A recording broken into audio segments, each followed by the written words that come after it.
with late game execution.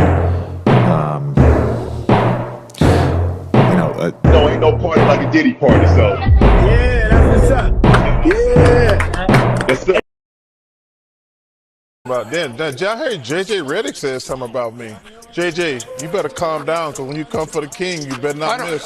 Did he name you specifically, or was he just talking about folks on TV? What did he say? He said something about we're the reason people ain't watching this crappy product we got. I said, JJ, yeah, us, like we out there jacking up 103s a night. JJ, I don't know Jason Monroe. I don't know who that is, but JJ, if you come for the king, you better not miss. Because I can get you, brother, because I got your Lakers.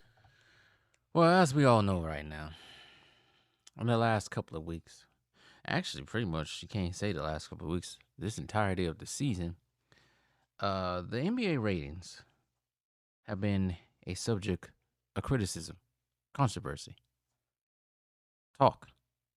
As we all know, the NBA ratings are very low right now, at an all-time low. I forgot what the number is, but down like 50% or something like that, estimated 50%. And almost 2 weeks ago, we was gifted a comedic rant by Charles Barkley going after JJ Redick for trying to blame social media, the media, people like inside the NBA, people like YouTubers for why the ratings are down, right? Yeah, we made that video. Charles Barkley, like I said, clapped back at JJ Redick.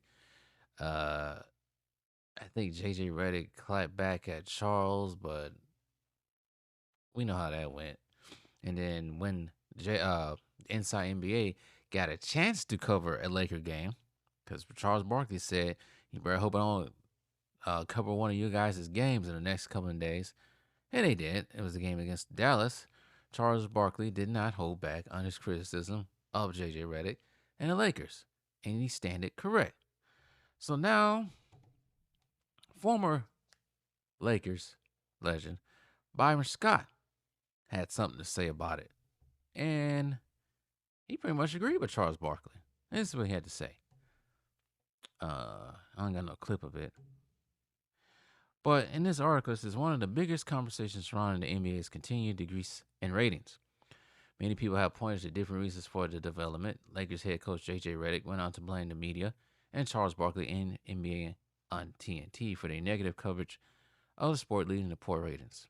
However, Lakers legend Byron Scott refuses to agree. He believes there needs to be more honesty regarding the current style of play and its impact on ratings. In a recent episode of Byron Scott's Fast Break, the three-time champion criticized Redick for his take on the reason NBA ratings are down. Scott made it clear the media is only reporting the product that's on the court, which he considers bad. He said, you can't blame the media, or he could put the blame on the media, can't. The players play the game. The coaches the game. The media is going to report what they see and going to get the opinion on how the game is played.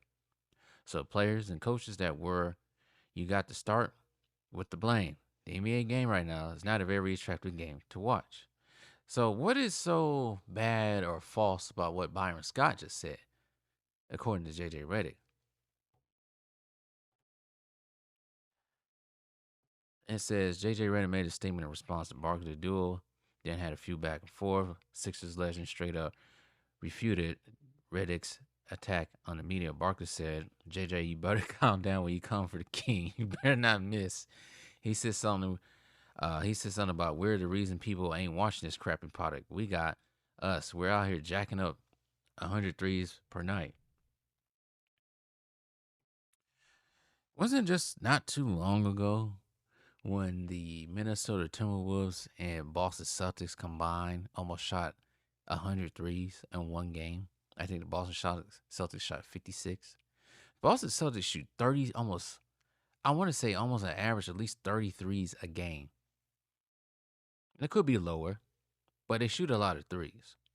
Who wants to see that? But anyways, now Scott is siding with Barkley too, believes players and coaches should receive the blame since they have the power to control the outcome of the game. Media is only able to work with what they're given. In his opinion, the available product isn't comparable what it used to be.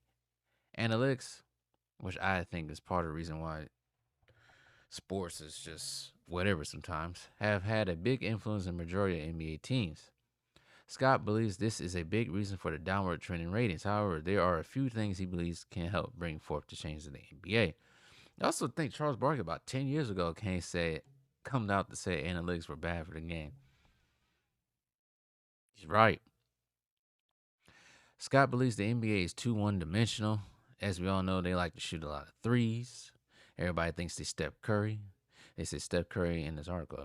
Steph Curry and the Warriors started this revolution, which has reached new heights thanks to defending NBA champion Celtics, which I already mentioned. Scott spoke on behalf of his fans, stating they don't want to watch only three-pointers and layups in a 48-minute game. The beauty of basketball, this is Byron Scott talking, the beauty of basketball is having 5 guys play the game and what the game has always been about, Scott said. 5 guys being able to touch the ball, being able to score. That's not what it is right now. And that's what Byron Scott also had to say.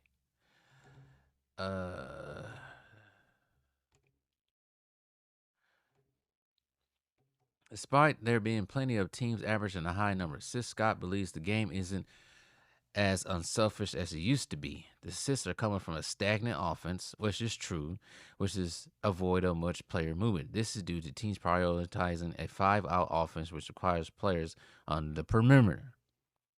These are facts. Once the NBA reverts back to originality in terms of offense, Scott believes interest along with the ratings will bounce back. Yeah, because everybody wants a triple-double. They think having a triple-double is that's the end of the article, by the way. They act like having a triple-double is the crown achievement for some reason. Yes. Getting the triple-double is fine and dandy and all, but when you got almost half the league trying to do that every game, that gets boring. Playing basketball is about winning the game, not looking cute and pretty and beautiful out there and handsome while doing it. Sometimes winning is ugly. Nobody wants to see a whole bunch of dudes just standing outside on the 3. And I'm not calling out Jokic, but nobody wants to see that all the time. There needs to be a mix-up. Down low, pass the ball down low, center goes to work. There ain't none of that no more. Center's out there shooting the 3 from 80 feet now. It's ridiculous. But anyways, I'm glad Byron Scott came out there to back Chuck. And I agree with Byron Scott, of course, Chuck. I don't know what JJ Redick is talking about. He just lacks self-awareness. And he just think he put up big words because went to Duke and all this other dumb crap. He think he's saying something. He never says anything. Just like he was talking about have an intricate offense for the Lakers, and that has yet to be seen.